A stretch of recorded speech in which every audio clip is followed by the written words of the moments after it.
There was once an amazing scholar, and when he's like a rock star, so he walks, people are like, oh my God, this is an amazing guy. And one day this scholar was walking by and people were like amazed, this is the amazing scholar. And there was a simple woman who did not know how to read or write walking by, and everybody was amazed and she was continuing to do whatever she was doing. And people are like, why aren't you amazed by this amazing scholar? She's like, what's so amazing about him?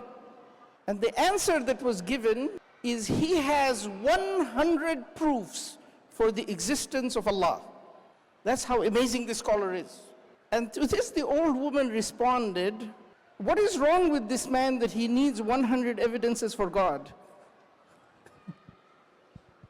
And so the people, by the way, went back to the scholar and said, by the way, this old lady said this about you. And his response was, oh, I wish I could die on the iman of this old lady.